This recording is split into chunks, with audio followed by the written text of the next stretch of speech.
Thank you all so much for joining us this morning for our 6th annual West Fest. This is one of our favorite annual events that we're able to hold each summer for our incoming students, along with some of our K-12 students that are here through the STEM Center, and some of our current undergraduate students as well. So we're so pleased to be able to offer you this wonderful panel this year. We have the honor of being joined by our Dean Jelena Kovačević. She is here to speak a little bit about what's going on at Tandon and our efforts within women in STEM. So Dean Jelena, welcome. Thank you very much. I'm so excited to be here and welcome everyone to West Fest. It's one of my favorite events of the year because there are few things more fun and dynamic than a room full of powerful women, even a virtual room. I'm sure you'll all agree. I want to thank Cindy and Nicole and the team for bringing everyone together. Thank you so much to everyone for being here. Our, Moira, Audi Panelists, to moderate and share your experiences. Camila and Brittany, it's fantastic to have you back to Tandon in some way. I hope it's fun for you to be on the other side of one of these. And I also want to extend an especially warm welcome to all our attendees. Thank you for making the time to join us today. Needless to say, this is a particularly relevant time to get together to talk about leadership and lessons learned along the way of navigating the winding path that education, careers, and life can take. So sudden change is, of course, hard for everyone, but as an engineer, it's especially challenging and disconcerting when all of a sudden knowns become unknowns and the basis for decision-making change. And so steering the school through a time like this has crystallized that even in the most unpredictable times, there are bright spots and constants and opportunities, and I want to briefly share a few of these with you. So first of all, and I don't need to tell you this, but best laid plans can get thrown for a loop at any time, like right now. But there are two things that will set you up for persistent success from early on in your education, all the way through the higher levels of your careers. So investing in foundational skills is always great, and those that age well. You've already made a great decision in choosing STEM, where needs are growing and the applications of what you will learn are broad and adaptable. Equally as important as the skills is cultivating a mindset that enables you to make the most of a situation in front of you. Approaching situations with creativity and determination, with street smarts, Brooklyn grits, and a healthy measure of heart will help see you through any measure of challenges. And it's an intangible, really, that can separate leaders. And I think you're going to see a lot of that demonstrated here today. Second, no matter what, the world needs innovative and effective problem solvers first and foremost. And solving problems will require different perspectives having a seat at the table. So everyone has to feel welcome to not only contribute to the work, but to speak up with their ideas. People have to be creating solutions that are representative of the people who will actually use them. And that's why it's so important for women to continue to advance into leadership roles in STEM. In fact, according to a Forbes article in May 2019, women buy 62% of all new cars sold in the US and influence more than 85% of all car purchases. And I will tell you that in my household, I'm the one who's negotiating and buying cars. I'm really good at it. So of course, women should be making decisions about how those cars are built and brought to market. Both through good fortune and design with initiatives like Women at Tandon, we continue to see engagement from women, in particular at rates higher than typical across STEM. We have 81% increase in women undergrad enrollment since 2015. Women make up 46% of the class of 2023, and we don't have this year's final numbers. And 50% of students in our K-12 programming are women. 15 women hold executive leadership positions here at Tandon. That's 68% of our executive team. And we have women at the helm of our clean tech incubator, our governance lab, and our new Center for Responsible AI, not to mention the dean. 2 of our female faculty are on the front lines of solving the COVID crisis through National Science Foundation rapid response grants. I could go on, but I guess you get the gist. Women are integral at every level at Tandon. And don't think it's a coincidence that alongside those numbers, we've also seen an unprecedented rise of 42 spots in our rankings over a little more than the last decade. We're excited to see the influence that the strong presence of women will continue to have on our school and the world moving forward. And so with that, I won't stand in the way of these wonderful conversations any further. Again, welcome everybody, and I hope to see you in person on campus sometime soon. Thank you. Thank you so much, Dean Kovačević. We really appreciate you joining us this morning. So at this time, it is my pleasure to introduce Moira Forbes, the Executive Vice President of Forbes Media and the President and Publisher of Forbes Women. As the Executive Vice President of Forbes Media, Moira Forbes is responsible for driving new business initiatives across the company's diverse media platforms and branding Forbes events worldwide. She is also the President and Publisher of Forbes Women, a multimedia platform dedicated to successful women in business and leadership. Apart from hosting Success with Moira Forbes, a video series on the Forbes Video Network featuring candid, one-on-one interviews with today's top women leaders, Moira also writes a dedicated leadership column for Forbes.com, profiling today's most dynamic business leaders. In 2013, Moira launched the annual Forbes Women's Summit in New York City, which brings together 250 female leaders to discuss and solve the world's most intractable issues. Moira, thank you so much for joining us this morning. Thank you, Cindy. Thank you, Dean, and it's wonderful to be here. This is such an exciting moment, as you heard earlier, for women as an opportunity to really step up and lead incredible change, solve the world's most intractable problems, and be at the forefront of driving cultures and societies that we want to see in the decade, or I should say decades ahead. And I'm so thrilled to be leading today's conversation around navigating career paths, women in STEM. And this has come about through an extraordinary partnership that's been one of the most fulfilling things that we've led at Forbes in many, many years. And that's the partnership with Audi and Tandon. And it really speaks to the need today to bring together diverse stakeholders who care very deeply about similar sets of issues, but are approaching them from different vantage points. We launched the Audi Idea Incubator 3 years ago in conjunction with Tandon as an opportunity to look at and spotlight emerging women, the fields of STEM and beyond, and really put to task the incredible problem-solving skills that each of you have, but also to underscore that when we do come together and we do bring these ideas and really collaborate in innovative and new ways, we have the chance to really step up and meet the world's problems and really address critical issues head on and in a timely way. Today's conversation is a really fun one because I think it's a chance for all of the students to hear from women who are deeply passionate about their backgrounds in the world of STEM, but also the work that they're doing to lead the way in their respective fields. And I think it's really important and helpful to hear how people are building their careers, the different pathways and pitfalls that they've had to the success that they've achieved. And I always say that you can't hit fast forward on experience in life. Experience is always the best teacher, but the second best teacher is learning from others and really understanding how their experiences, their stories, their journeys can inform how you think about your own careers and your own growth and how you really have impact in the world.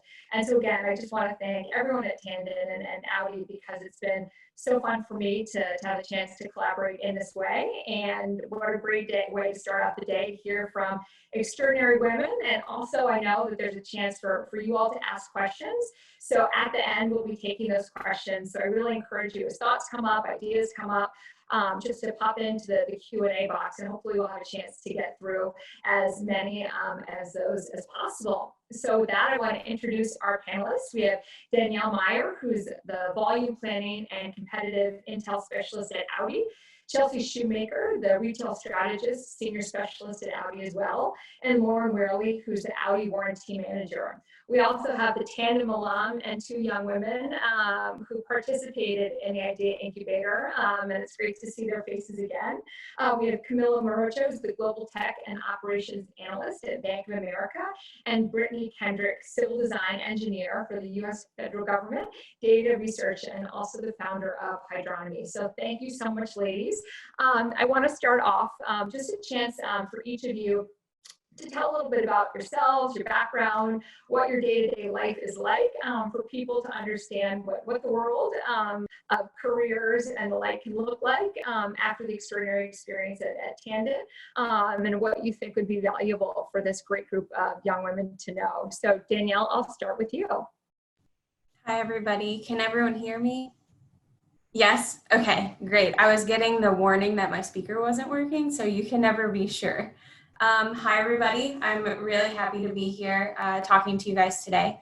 My name is Danielle. I use market intelligence, forecasting, analysis for what impacts sales. And I also get to use as an input our long-term. And with those, I'm responsible for creating our strategy and plan for how many of each car line we're going to sell. I'm also the subject matter expert for some emissions related compliance regulations, which really goes hand in hand with my Master's of Science in Electrical Engineering at Ohio State. I also spent multiple other years at Ohio State doing my BS in EE and my BA in German. While I was there, I did quite a few that I garden, and my plant collection has really exploded. I'm super passionate about the Drive Like a Girl program, which I'll talk more about later. Thank you, everybody. Thank you so much, Danielle. I also love sort of the emphasis that all of you have on opportunities to support other women or other leaders emerging in their fields. And I think it's really helpful for the students to hear the fact that now more than ever, we don't have just one job anymore.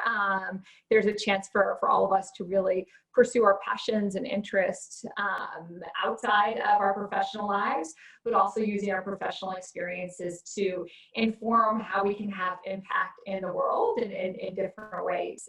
So with that, Chelsea would love to hear a little bit about the work that you lead, what your day looks like, and how you think about your role in the context of what we've been talking about this morning. Yeah, absolutely. Good morning. Thank you, Moira. It's great to be here with you. It's great to be here with everyone from NYU. Really, I'm sure we all wish we were sitting in a room together, but for now, the virtual panels will do. I'm Chelsea Shoemaker. I'm currently the Retail Senior Strategy Specialist at Audi of America. You probably are wondering what that title means. Sometimes I wonder what the title means as well. But currently, what I'm working on is actually a lot in response to what's going on with COVID and how Audi is stepping up and meeting our customers and finding ways to deliver a more customer-centric experience. A lot of the work that I currently do in this role is really developing new business models, piloting those programs, bringing them to market. And a lot of it also is working cross-functionally with a lot of different teams and departments within our building to make sure that, you know, when we are going to market, that there's a lot of continuity in all the different areas of the business. Prior to this current role, but previous to this role, I was the product launch training specialist, where I managed all of our experiential events, our training programs for our dealership employees to learn about the new models. I was not a car person prior to working at Audi. a little secret there. And so for me, that was an incredibly rewarding job to bring the vehicles and the technology to the people who are actually selling them and working with customers. I had the chance to travel all over, and this picture in the center here was me going around a track at 150 miles per hour with a Le Mans winner. I mean, it was one of the scariest things, but also pretty cool. So I've definitely really enjoyed my time at Audi. I've been with Audi of America for 5.5 years. It's a great brand. It's been a good company to me. As far as my education goes, I did not study in the engineering field. I was a business student.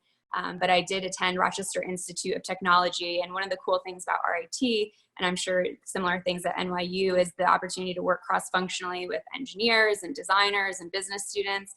I participated in a tech incubator, which was an incredible experience at school as part of the Imagine RIT Festival. I was a student athlete in college, so that was the large chunk of my collegiate experience. Also working with the NCAA post-grad. And lastly, I think for me, one of the most exciting things about speaking with you today is just the chance to share kind of a little bit in reflection, now that I'm 5 years into my career, of maybe things that I was not thinking about when I was in college, or things I wish I was thinking about when I was in college. It's a really exciting time for all of you, and I wish you the best. As far as me personally, I definitely love to travel and experience new places and cultures. I'm definitely also very passionate about equality. I think it's a scary but fascinating time right now. I love all the conversations that are happening on the topics. It's been really great to see. Another fun little fact that isn't in the presentation is I'm formerly a resident of New York City. I lived in New York City for 5 years, so it has a really special place in my heart. So I'm excited for all of you to get to experience living in New York through your college years. It was incredibly transformative for me, taught me a lot of lessons that I use now in my day-to-day life. So excited for all of you to get to experience the city if you haven't lived there before. Thank you. Thanks, Chelsea. I definitely want to speak a little bit about some of those previous experiences you had as we go to questions later, because I think when we talk about aspects of our lives, such as sort of being really involved in sports or other passions or hobbies throughout the college experience, you may not realize at that moment in time how much you can build skill sets and experiences that really translate and empower you for success in your career. You may not realize it at the time, but what you're pursuing within a degree isn't necessarily the only thing that's going to give you the experiences that are really valuable as you navigate your career. So with that, Lauren, I'll turn it over to you. Thank you. So thank you so much for having me here. I absolutely love all of these types of events that we can attend and be part of, and I truly appreciate being able to speak to everybody. So I work in the warranty department of Audi of America, and I'm located in Michigan. I still complain about the weather. I've lived here my entire life, though, so I think I'm going to have to stick it out. A little bit about me. I've actually worked for Audi for 14 years. I'm responsible for controlling the warranty costs and managing a team that provides dealer support. So that's like through phone, email, and chat. Kind of a funny background. I didn't know the warranty of my own car when I first started working for Audi. And my background, as you kind of saw from the other slide, was actually graphic design. So I took a position, an entry-level position, actually answering just phones. And I fell in love with the company, the brand, and the people that we work with daily. And 14 years later, here I am now as a manager in what I'll generalize as a male-dominated industry. And I don't plan on leaving anytime soon. I absolutely love it. I am married. I have actually 2 dogs and a cat, and that one of those pictures is one of my dogs. I tried to get her to answer a phone call. She did terrible, but that's okay. Audi has also afforded me a lot of activities and a lot of areas for me to grow as a leader in the company. I feel like not only am I investing myself in the company, but they're investing in me as an individual to grow for them. A couple of things that I'm really proud of is I'm a committee member of a group called PALS, Professional Audi Ladies. That's a group that basically, it's the women of Audi. We come together and we network and we talk about topics, we do activities. They sent me on a trip to Bogota, Colombia to attend One Young World as an Audi delegate. And I also attended the Brand Leadership Institute where I graduated from. That was really about branding myself and how to grow as an individual and go after those aspirations that I want. So again, just a couple of things that maybe don't seem like common threads through companies that Audi's doing for us. Just a little bit more granular. So when I say I lead warranty, what does that mean? That really translates to if you have a concern with your car and you're within your warranty period, you'd take it to your dealership and they would perform that repair. And it's my and my team's responsibility to make sure that the time and materials used to fix your car are within a budget that we have. And it can be a little startling. We're talking about hundreds of millions of dollars. So that's a lot of weight on my shoulders to make sure that we make sure we monitor those costs. But it's also interesting to see trends and analysis and data on what's going on in the market with these vehicles. I truly enjoy my work, and you know, I hope that you get a little bit out of this, that just because you might not have exactly the background that might fit that mold, that doesn't mean you shouldn't go after it and try to take on something new. Thank you. Thanks, Lauren. I think that's great advice that, again, would love to touch on in a little bit. The fact that sort of the career path that you think that you're going to have is not necessarily the one that you end up having or that's most fulfilling, but also the fact that I think as all the students think about whether it be internships or their careers, looking for companies that invest in you and really look to develop you as a leader and are invested in your growth potential. That's so important, and not every company does that. So it's great to hear the work that Audi's doing, but also just how important that can be as people think about the companies they want to be a part of and they want to contribute to. So now I'm going to turn it over to some Tandon alum, some fantastic women who have participated in the Audi Idea Incubator that I mentioned earlier. So I'm sad that I'm only seeing Camila and Brittany, your faces virtually, but it's great to reconnect. So Camila, I'll start with you. Hi, thank you so much for having me today. I'm originally from Newark, New Jersey. Then I went to NYU and got my BS in chemical and biomolecular engineering. After graduating, I interned with Bank of America, and then I got my full-time offer. Now the work that I do, which is a little different than what I graduated in, is I do web development and UX UI for my team at Bank of America. So the learning curve was pretty difficult for me, but I was definitely able to manage. Life, I enjoy art, science. I try to stay within those fields, as well as doing nonprofit work back to my community. I'm affiliated with Hispanic Scholarship Fund, which I do mentor for, as well as Golden Door Scholars and Alpha. And then in Tandon, I was a part of SHEP, and I also co-founded a dance team, which was awesome. And I had a great experience with the Forbes Idea Incubator when it first started. And actually, I wanted to give a big thank you because that was the first time I got to be more of an entrepreneur, which kind of has led me to the work I do now and into what I want to do for grad school. So I'm very, very thankful for this opportunity, and I hope it impacts as many lives as it can too.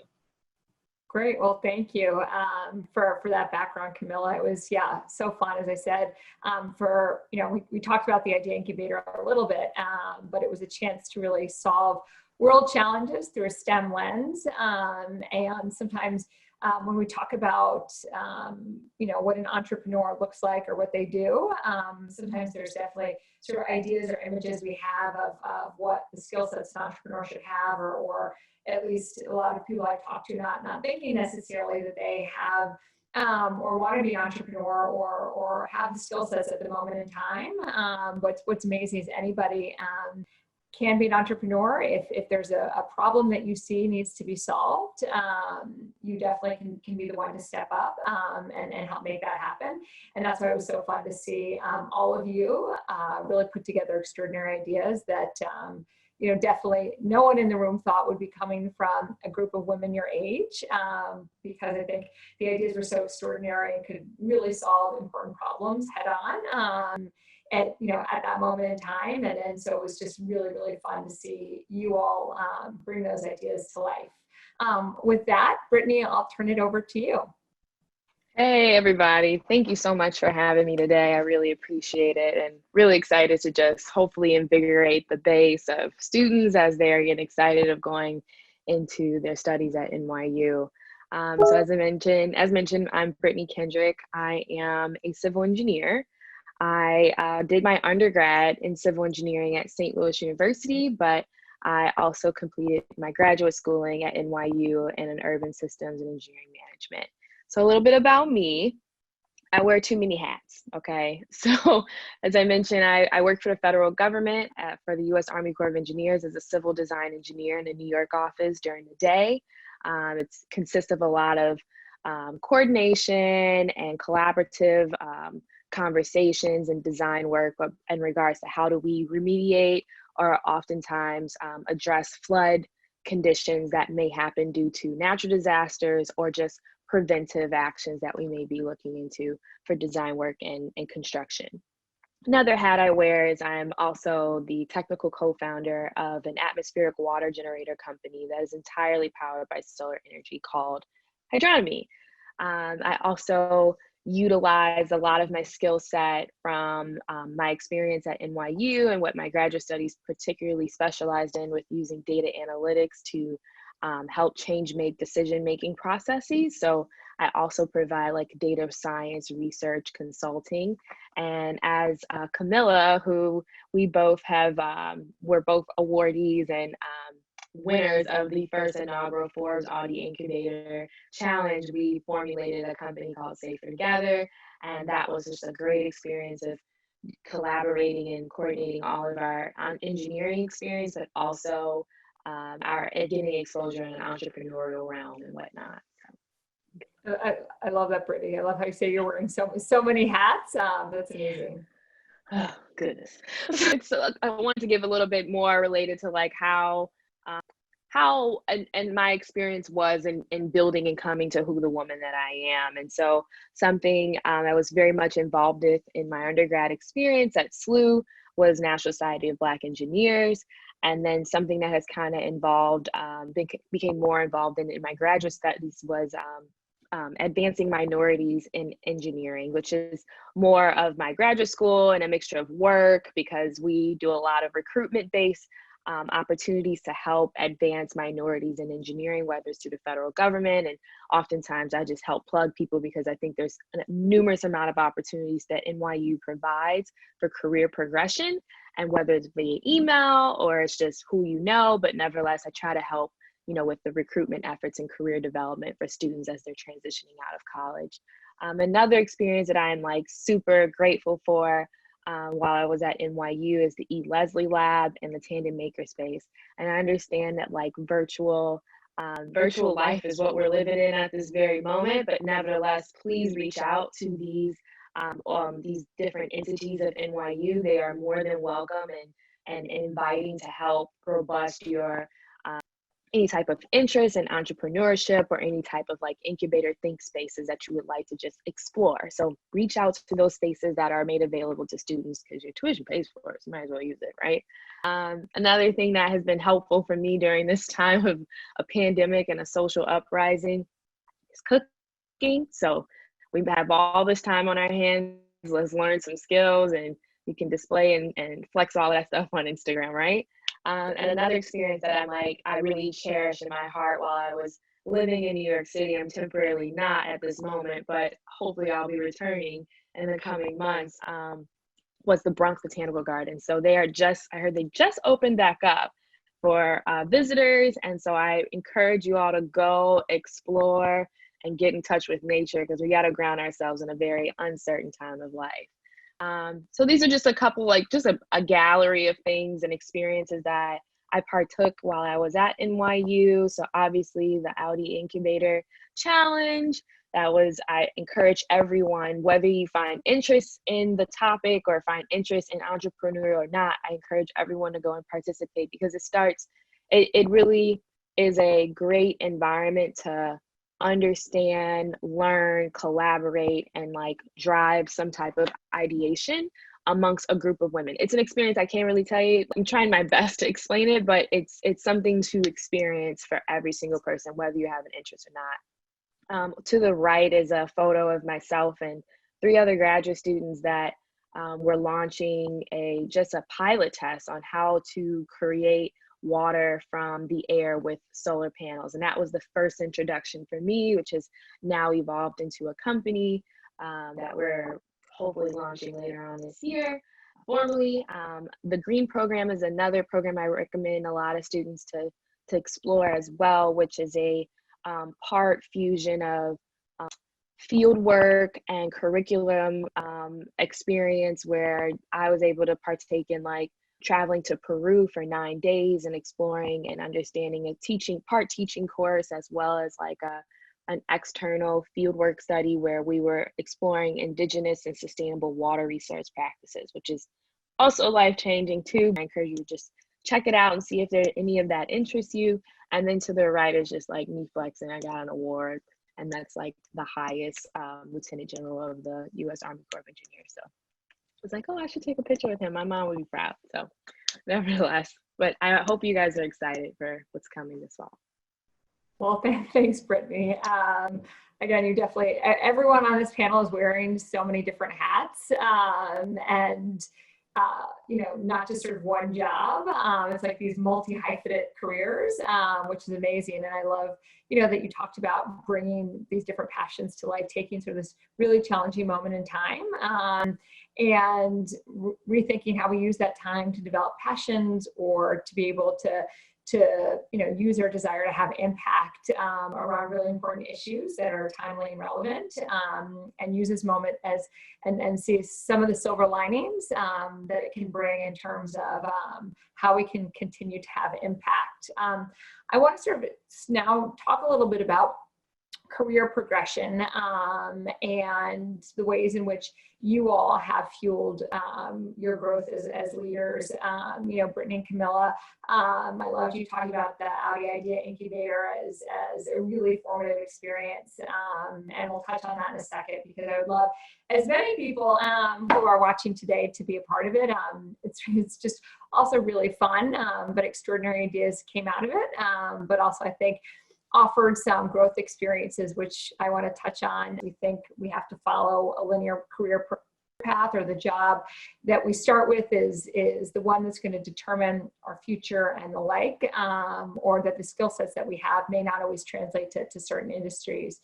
So Lauren, I'll start with you. Talk a little bit about your early career and what advice you would have to these women in terms of how to really seek out growth opportunities, and to be able to think about using the resources or the communities around you to be able to fuel your success forward. Yeah, that's a great question. So, you know, my background, like I said, is not in the industry or even close to what I'm doing. And, you know, there's nothing wrong with that. I think you should do research. You should try different things, explore all of your opportunities, because what you might think you want to do, you may end up hating, and something you never even explored might end up being your dream job. And some advice that actually through the panels group that we were told, as women, we are more likely not to apply for a job because we don't think we meet every single finite criteria listed. And men don't do that. So as a takeaway, if you see something that you think you're interested in, go for it. Because all it takes is for you to try, and if you fail, then you learn from it. But you might get it, and you might love it, and you grow from that. I continually throughout my career have done the raising my hand. If there's something that I'm interested in, I put my hand up. I said, I don't know anything about that, but I can learn it. And that's how I progressed into the role I'm in today. So don't be afraid to go after something and challenge yourself too. I think you make a really great point, because so often, especially as women, you know, you see these opportunities or experiences, and to your point, there's been a lot of research around the fact that if women don't feel like they meet, you know, 90+% of the criteria, they won't raise their hand, and men it's, you know, 30-40% at best, right? And so I think having that confidence to really go for those stretch moments and to be raising your hand, because that's where the real growth comes, is when you jump off the deep end into something new. And, you know, vast majority of the time, you are far more prepared for a role than you even appreciate. So I love that advice of raising your hand. And speaking of that, you know, Chelsea, you talked about, and I mentioned earlier, you know, your passion for sports and the work that you did in that arena. And obviously you're in a very different sector now. Talk a bit about any insight or guidance for you from your experiences around how these women can think about their professional growth, but also translating skills in one arena into another. Because as I said, it doesn't always seem like that there's natural fits, or that sometimes a multitude of experiences really can have this value add in your career. Talk a little bit about that in terms of how these women should be thinking about their growth opportunities. I think me reflecting back on my college years and starting my career, what stands out for me is all of the lessons and the things that I learned that I use more now than the math problem I solved or the finance class that I took. You know, being a student athlete, it was a lot about leadership and collaboration and being on teams with people that maybe you don't agree with things, you know, on, or, you know, having to lose and what it means to lose and how do you overcome that. And I don't think that that's just sports. I think that also could be a multitude of activities that you either are currently involved in going into college, or that you will get involved in college. And I think that it's really important to, in addition to studying hard and having your academic success, also really build up those other areas, your emotional intelligence, working on doing things that push you outside of your comfort zone. And I think for me, the biggest thing was finding all these little pieces and these little tools, if you will, that I put in the toolbox that I didn't even know at the time that I was doing. And so my advice to you would be to be intentional about that, and really develop yourself as well-rounded individuals throughout your years as college. When I entered my career at Audi, I did not know a lot about cars. It was my first corporate work experience, and that can be really intimidating. And I think for me, what I realized it reflecting is, you know, you don't know what you don't know, but you still got to try. And so for me, a lot of what I, you know, looking back, have accomplished or have worked on or have collaborated on with different people, I look back and I'm like, I had no idea what I was doing 5.5 years ago. And so I think it's just important to, you know, recognize where you are, always be a learner. It doesn't matter if you're 2 years in your career, if you're just starting college, or if you've been in a career for 50 years. I think it's important to always be open to new experiences and learning. And ultimately, I think that you mentioned initially that linear path. When I was in college, I thought that I was going to get this internship. I was going to, you know, get into that company. I was going to start a career, and I was going to be the CEO in 15 years. And I think what I realized is that, you know, life doesn't always work that way. It's not a linear path. And so I think for being okay with that and recognizing that now as you start your college career, you know, it's good to plan, but also don't plan to the point that you cut yourself off from having unique experiences. Like Lauren said, you know, always be willing to try new things. This is your time in college to get involved in a lot of different things, discover your passion, and ultimately no experience is a bad one. You bring up a great point, the need to be flexible. I mean, again, we all think of a career, you know, we use the terms like it's a ladder, right? You're getting, you know, you think it's sort of a very clear progression to one point, but oftentimes it's zigzagging and there's ups and downs, whether they're sort of ones that you know, you're leading, or circumstances like the time we're living in right now, that where there is no playbook, that really sort of throw these curveballs, and having that flexibility to be able to pivot and course correct, and being open to the fact that when you do have a pivot, whether it's one that you're leading or, you know, life's events, circumstances push you into, that there's always moments to be able to grow and learn from them. And oftentimes they take you to a place that's far better than you ever realize. But again, sort of sometimes in those early days of your career, you don't necessarily have that perspective yet of just what a zigzag it can be. And the fact that you have to be open to that learning and those new experiences. So Camila, I want to turn over to you. You know, we've talked a bit about the Audi Idea Incubator, which was bringing together some women, some great teams to solve real world problems through a STEM lens. And so much of the success of the Idea Incubator was coming together as teams with oftentimes people that you didn't know that well, collaborating with very, very different sets of ideas, coming to consensus around an idea, but also learning how to tap into each other's skill sets, the strengths, and being able to really complement each other in that process. But I was sort of struck when you said that you didn't necessarily see yourself as an entrepreneur within that experience.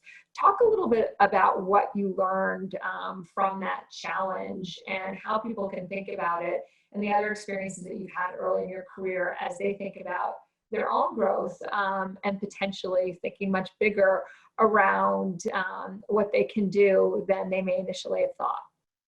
Yeah, so I think that's an awesome question. I think coming into NYU is intimidating in itself, right? The people that I met at the beginning were starting companies or already had startups. So it was very intimidating to come in. And as an engineer, right, you think, oh, creative problem solving, like I can just solve problems. But you never think of yourself being kind of the leader in that, or at least that wasn't the experience for me. And I think being a part of the incubator put me at a position with a team to say, okay, like if we were in charge of solving this problem, what would we want to do? And like now the power is kind of in our hands to try to make this change. So after going through the process with Brittany and the other girls, we learned so much about our role and how we can not just be learners, but also, you know, shifters in society, like outside of NYU. And I think that was the biggest push for me because it finally let me express all the other parts of me, not just as an engineer or in tech, but more the creative outlets that I had before. And I was like, oh, like I can finally have a career where I just don't think about numbers all the time as an engineer. And I know someone else on the panel spoke about it earlier that they're not necessarily doing what they went to undergrad for, which is my case right now. So finally being able to break through what I thought a traditional engineer's role could be in other like aspects. So right now I'm at Bank of America, but I am transitioning to a consultant role at Accenture. And so for the first time, I'm finally taking matters into my own hands to try to change things and big problems. And I think part of that started with you guys and like being influenced as women. And I think it's so important to empower one another and to see and let each other know that these opportunities are kind of there for us, that it's a matter of just trying and like coming together to actually spearhead these projects. So it really did influence and impact me and like who I am, what I'm doing now. So thank you so much. No, and I love that you said that. Just it's breaking ideas and notions of what you think you should be doing. You know, you talked about the fact that you thought you were sort of going to be, you know, crunching numbers, right? And the fact that sort of that is a piece or dimension of the work that you do, but also we can't limit ourselves around the expectations or what we think a job is or what a job title or career path looks like.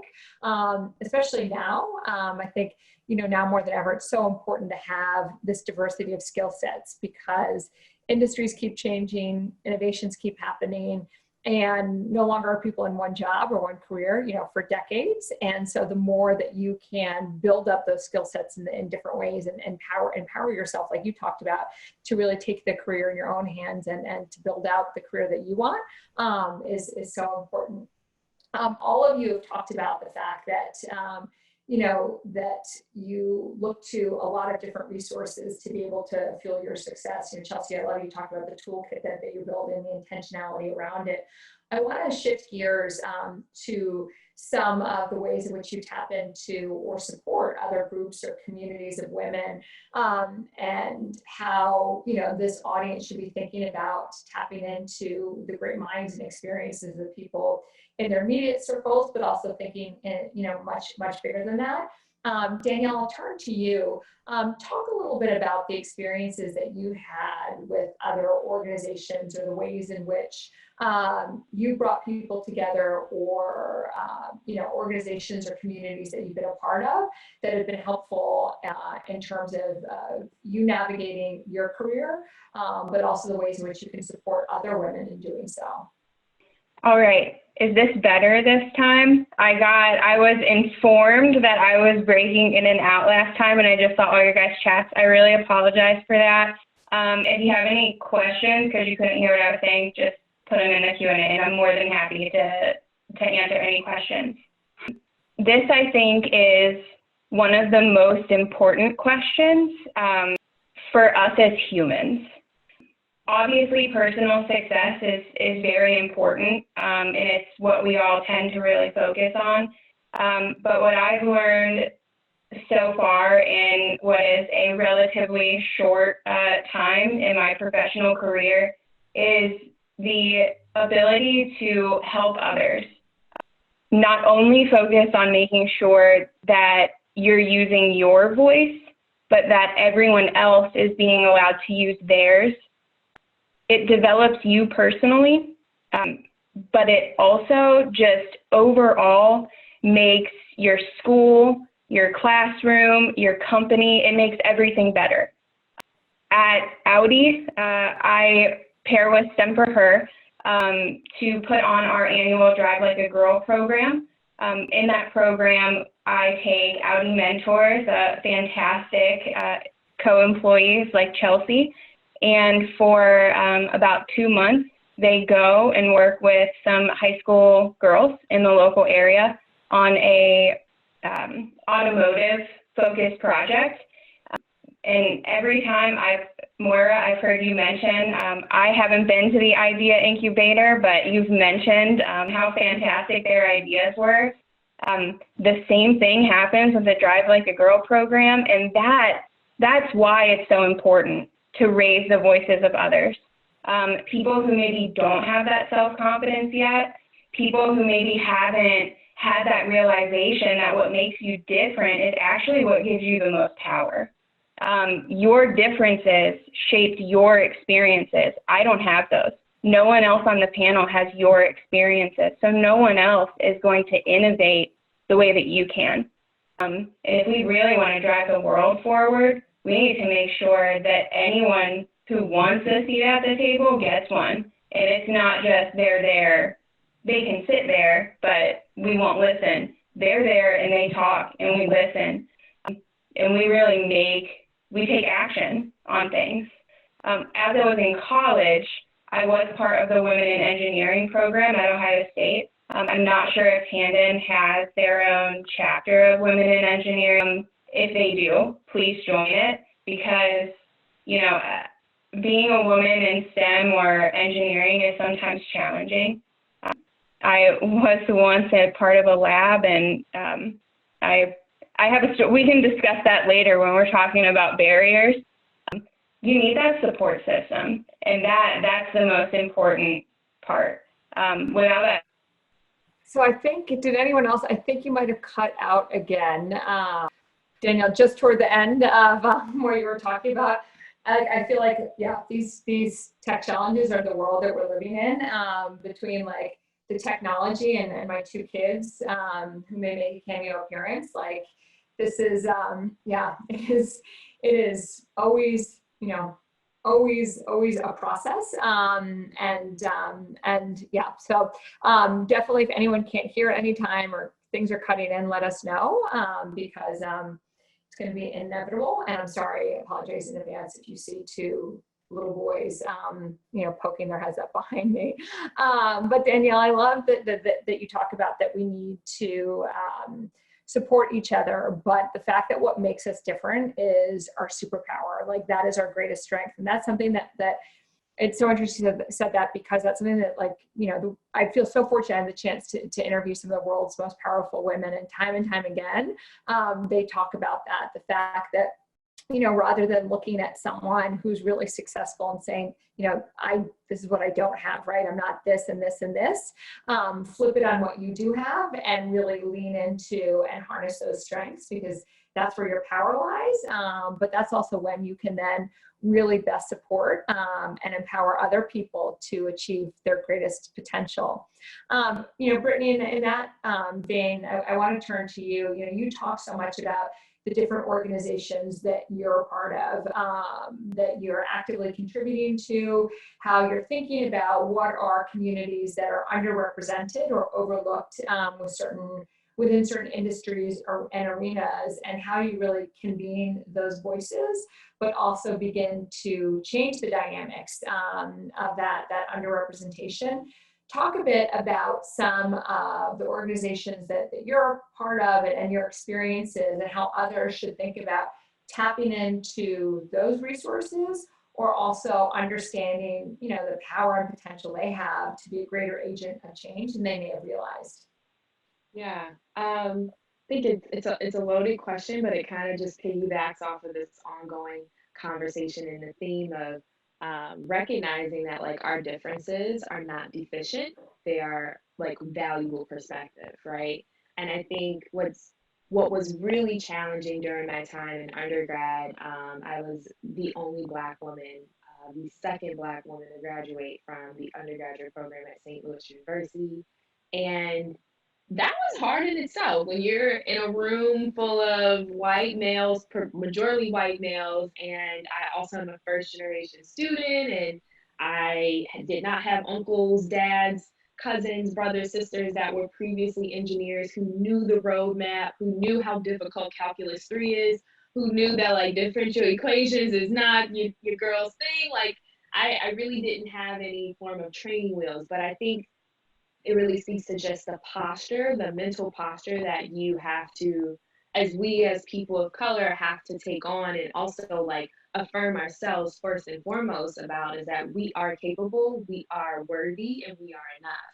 And once you come from there, you can start expanding and establishing a network community of knowing that, like, hey, like, I need to start partnering up with people who also see me, see my humanness, and want to contribute in helping and recognizing as, like, I'm a part of the change making process of how we change the conversations that go on in engineering, how we change the perspectives that are added in engineering and design. And I think even with the Incubator competition challenge that that Forbes and Audi sponsors with NYU is, like, a great manifestation of how, like, we need to inject different perspectives and voices in the room so that we can have more robust, well-rounded, intentional solutions that are really, like, pressing and solving the biggest challenges of this world. But as to get on to what you mentioned about, like, the community or organizations, just to get back to that. So as I mentioned, I was a part of National Society of Black Engineers, which is part career and collegiate level and pre-collegiate level experience and development. And so that's an organization that I joined as a college student, but I also helped volunteer for the pre-collegiate level, because we know that, like, STEM scores in people of color communities are detrimentally low, and they're also discouraged and not encouraged to pursue these careers. So, like, how can we stimulate that base to start contributing and providing this valuable perspective that is so needed in the professional sense? And so as a professional, a part of that organization, I just continue to volunteer for pre-collegiate levels, as well as helping in that capacity.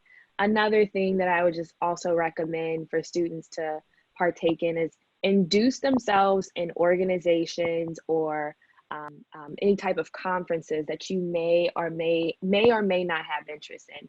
So one of the organizations that I, just by luck and having that posture of knowing that, like, I want to know more, but I'm worthy to know more, is Black Women Talk Tech, which is a organization that's focused on creating a strong network of Black women founders that are looking to raise the next billion-dollar industry.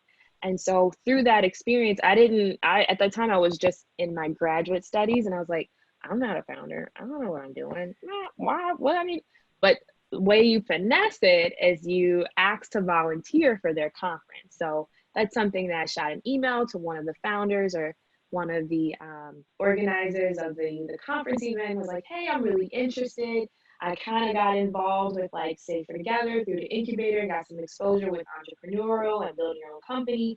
I'm interested in just experiencing this conference and what it all entails. And so I would love to volunteer for the opportunity. And they're like, certainly you can be our AV tech person. Now I do have no clue on how to be the AV tech person. I just know how to press the button on the PowerPoint. But guess what? I figured it out, and I was actually the showrunner. And nevertheless, being the showrunner of that conference allowed me to be in the room and hear these like beautiful conversations and these very like collaborative thinkings and leveraging knowledge and resources amongst over 300 Black women founders. And that just gave me a whole new network and a whole new experience that I could like partake in. And so I encourage you to like volunteer, get involved in things that like that you may not feel comfortable doing, or just step outside your comfort zone, because we need you. We need you in these spaces. And I'm saying, as we as like working professionals, we need you here. I love that sort of advice. Again, it goes back to what Lauren said earlier, like, you know, not just that you can be an agent of change, but that, you know, if there are sort of communities or organizations that you want to be a part of, that you think are going to be valuable, but you may not see yourself as a fit, just raise your hand. It's always about raising your hand. And, you know, what I've always found is especially if people are really, you know, when they're young and hungry and passionate, those are skills that can't be taught, right? Those are the things that you can train someone on certain skills. You can't train them on that sort of grit and hunger and drive. And so more often than not, people will take a chance on you because you know, that's sort of the rarest thing to find. That's sort of that raw talent. And you know, never be shy about asking or being really persistent, because you want people in your organization or the work that you're doing who are going to really be pushing and stepping up to challenges even outside their comfort zone. So with that, I want to sort of shift gears to talk a little bit about some of the experiences that have been really formative to you all in advancing your career, and the insights or advice that you may have for these young women based on that experience. You know, Lauren, I'll turn to you. All of us face, you know, huge obstacles and setbacks and curveballs in our careers, but you have to be able to continue to just keep getting up and moving forward. Would love for you to share sort of one of those challenges or missteps or curveballs earlier in your career, and what you learned from it in a way that's been really formative as you can continue to navigate those unexpected but inevitable obstacles in your work. Yeah, and they are inevitable. And that's okay too, because I think any curveball you're thrown, you have an opportunity to grow from it. So you can't control the curveball, but you can control how you receive it, for sure. You know, early on in my career, like I said, when I started in the warranty department, I didn't know the warranty on my own car. And as I'm progressing, I know it's, but I will. Well, we'll learn it together. But just because of that, the pitfalls of being kind of an entry-level individual who was hungry and wanted to go after things, as well as a female, I found that the biggest challenges were sitting in a room, a conference room, with a group of men, and no fault of their own, but a very technical question would be thrown on the table and they would overlook me. Because that's what they're used to. And I learned after that curveball and experiencing it time and time again that I had to, you know, lean in. I had to raise my voice and make myself heard and assert myself to show that I am a subject matter expert. Just because I can't fix a car doesn't mean I don't know how it works or how X, Y, and Z works together depending on the situation. So that was a challenge that I actually experienced a few times, and I overcame by just, again, asserting myself. And you have to balance that, especially as a woman too. If you're too assertive, that's also looked at as a negative. So, I encourage you to find that happy balance based on the situation you're in, the curveball, if you will. Make sure you put the right glove on to receive it, and you'll be able to navigate anything. Yeah, you're right, because I think there are just these dynamics, hopefully will continue to change. There is a narrow band of acceptable behavior for women, but at the same time, I love that. Make yourself heard, own your space. Don't be afraid of taking your space and your seat at the table, because no one is, necessarily going to give it to you or make room for you. And you need to have that ownership or that agency, and the confidence, or maybe if you don't even feel confidence, just sort of that, bravery at that moment in time to speak up. And that's how you, I think, over time can drive change and change perceptions.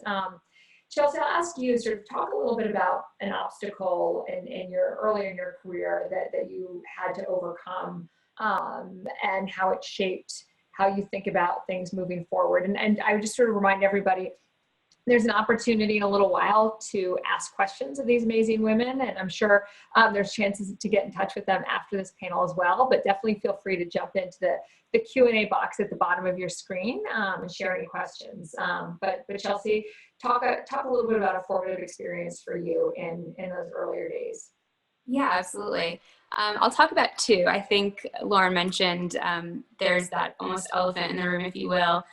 For me, before joining Audi America, I was working at the NCAA in my post-grad year, and I was working on student-athlete well-being. So it was a very diverse group of people. The goal of what we were doing was to bring your voice to the table. And so I think for me, a big curveball was finding who I was and who I was going to be at the company. I think there's a misconception sometimes that leadership can only be at the top, or it's, only an executive, or it's only your manager. And I think for me, the curveball really was realizing like who I was going to be at the company and how I was going to participate. And I think like Lauren mentioned, initially you walk in, and if it's an environment you're not used to, and that could be, for me, it was my experience with coming into Audi initially. For you that are listening, it could be walking into your first engineering class. Brittany mentioned, for her in undergrad being one of the only Black women, there. I mean, there's experiences that we all have that we feel maybe like we're the one or the only one. And so I think for me, I wrote a few notes here, but the curveball was just recognizing that different environment and figuring out who I was going to be. It was having courageous conversations, recognizing that even early in your career, if something isn't right, you have to step up. You have to talk about it. You have to be willing and feel confident in yourself and in your moral compass and who you are, to address those things.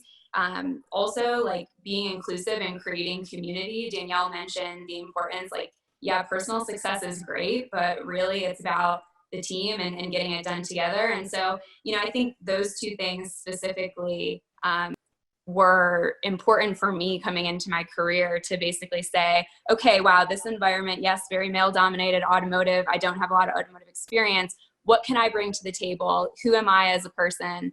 And how am I going to bring my voice into environments where, it's not that they don't want to hear what I have to say, but if I don't speak up, then that won't be the case. And as far as barriers and curveballs, you'll have professional ones as well. For me, the biggest one that jumps out is we had 30 cars.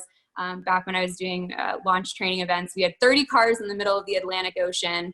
We had events that were happening the next day in 4 different cities.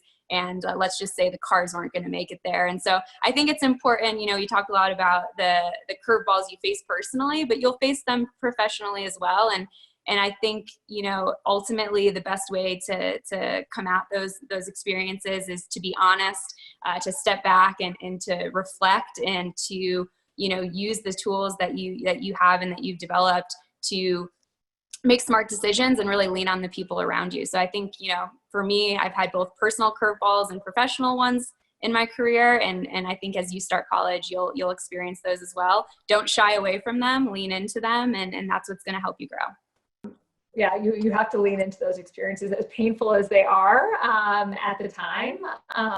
Those experiences can be stinging and really, really tough, and feel like they are, just closing doors, or really that you don't necessarily see that you're going to come out the other side, but you do. You just have to keep moving forward. You inevitably do, and what you gain from them is the cliches are what they are for a reason, right? As painful as these experiences are, you do learn and grow so much. Camila, I'll ask you, talk a little bit about, especially now that you're going into a new role, talk about sort of your journey and, some of those early challenges starting out your career. It can be a really, really abrupt transition, going from, college or an academic degree and going into the real world. It's a very different experience. How you use your skill sets often is very, very different. Camila, have there been sort of challenges or things that you experienced or obstacles? And share a little bit maybe about sort of what you've learned that you think could be helpful for this group as they look to new chapters or just taking their experiences outside of the classroom. It was very hard transitioning. I think my senior year of college was the first time I kind of started asking myself what I wanted to do after. And I felt very lost, which is an experience that everyone kind of goes through at one point. So I was very lost trying to figure my way. I attended conferences, which I thought were awesome because you got to sit with the actual recruiters and the teams at these different companies and kind of learn more about if the company is the right fit for you, as opposed to how I was thinking about it before as like, oh, do I even have a space in this company? So once I started going to more conferences, I learned more about myself. I learned more about what I wanted, and I got an opportunity to kind of intern at Bank of America. And how I kind of got recruited for that was I went into it and I was like, I don't really know what place you guys have for me. I'm an engineer. I did chemical engineering. Like, what can I do for a bank? And then the people there were super inclusive, and they were like, oh, well, we have an operations and tech side. Like, even though you didn't study that, there's so much room to learn. We can teach you so much.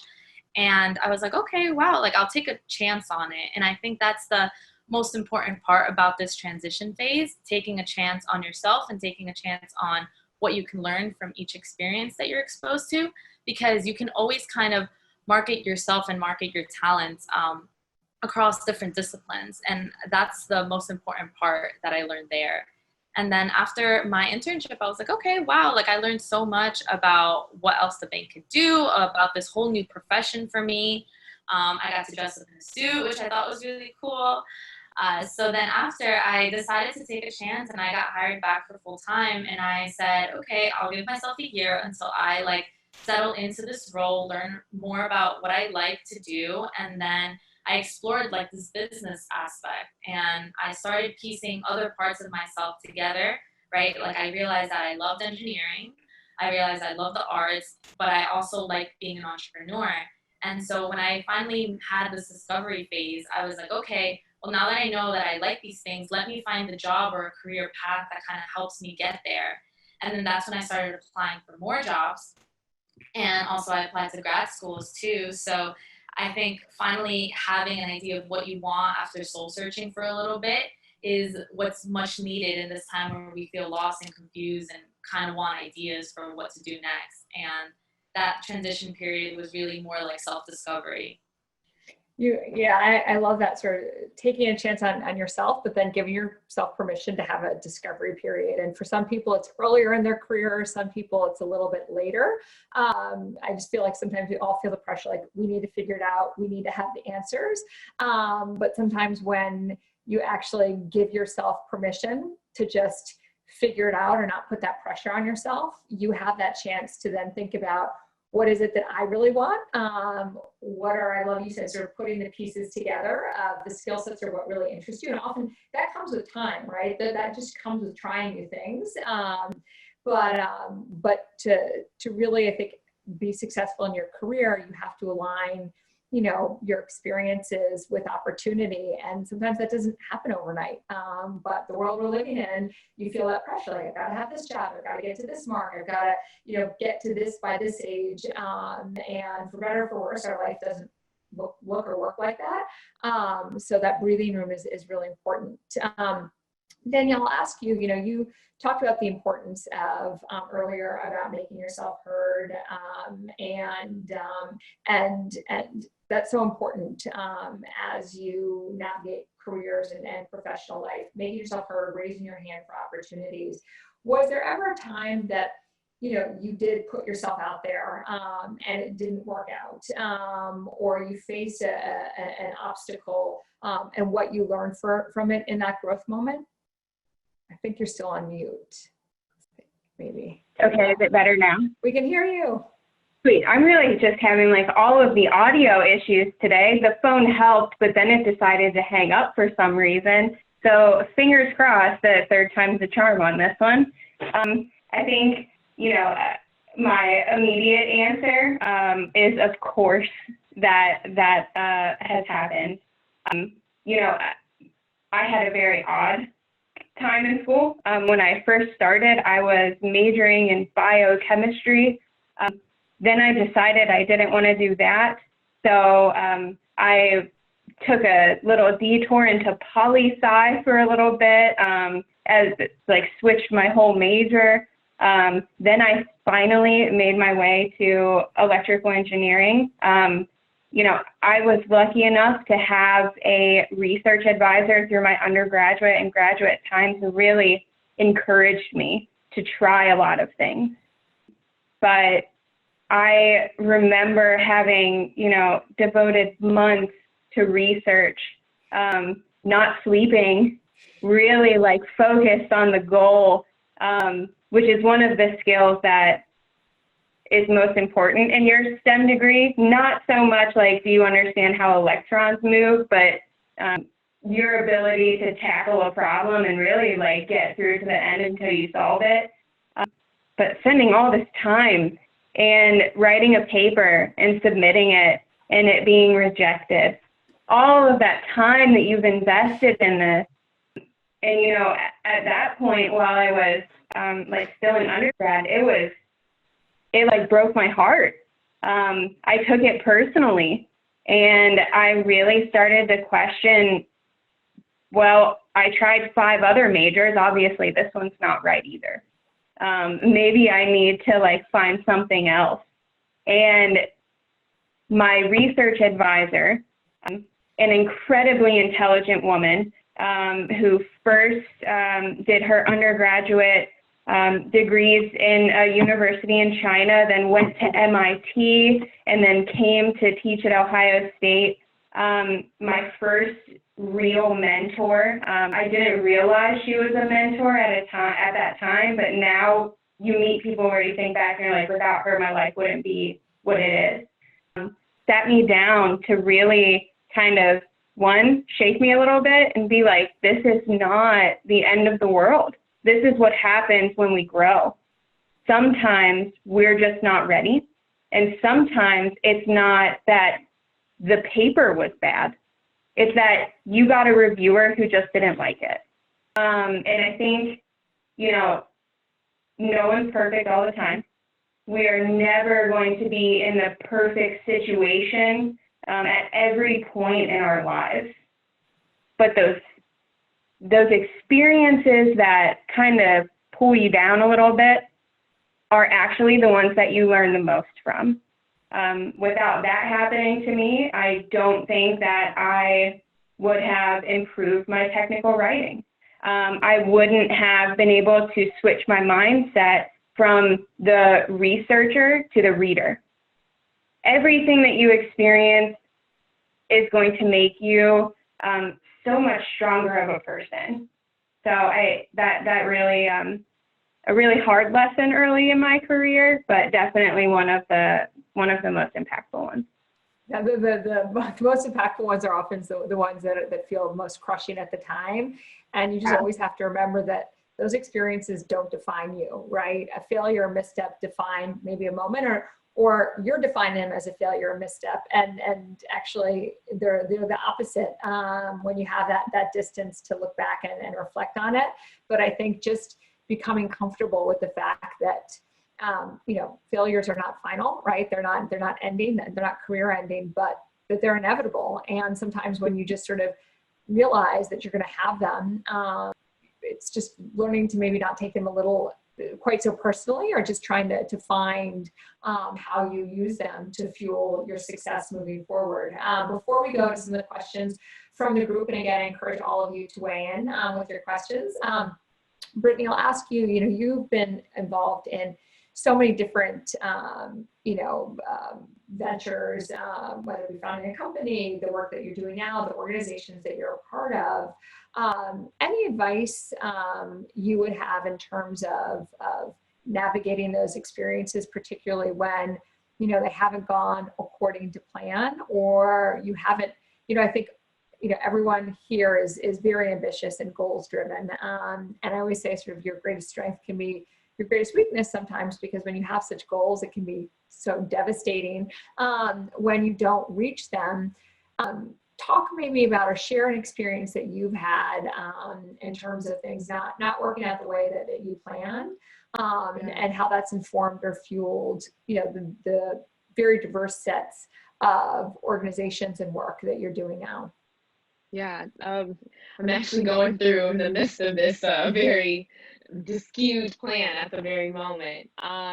There are several different paths that we all embark upon, and these paths we think are like defined, structured.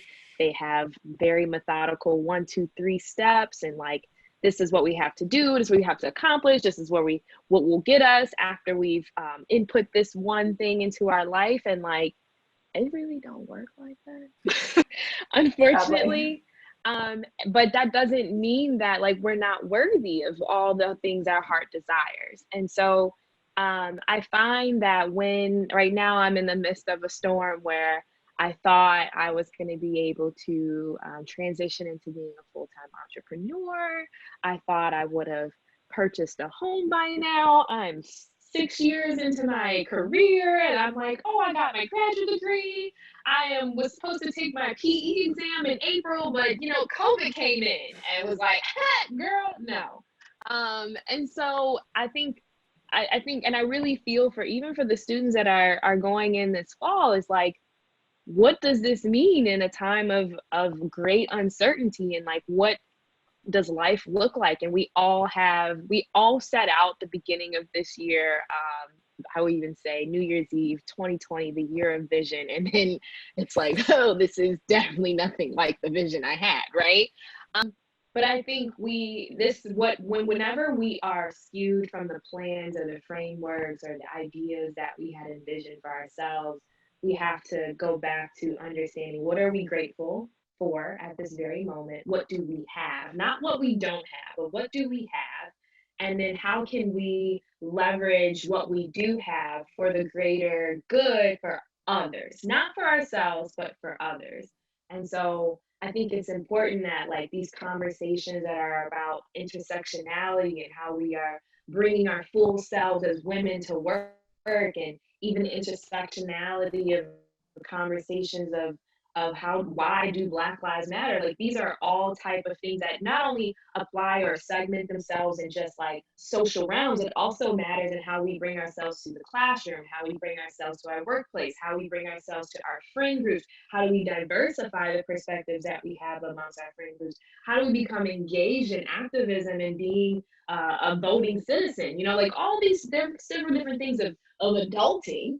But that's because of the very things we recognize and we're grateful for, and being able to breathe, have healthy lives, and then have the ability to pursue the very things that our heart desires, but maybe not right now, but it will come with time. And so just trust on that, leverage that opportunity, leverage your skill set, and sharpen those things, because you're gonna have your chance. I just hope you are ready and take this moment in time right now to prepare for that time for your debut.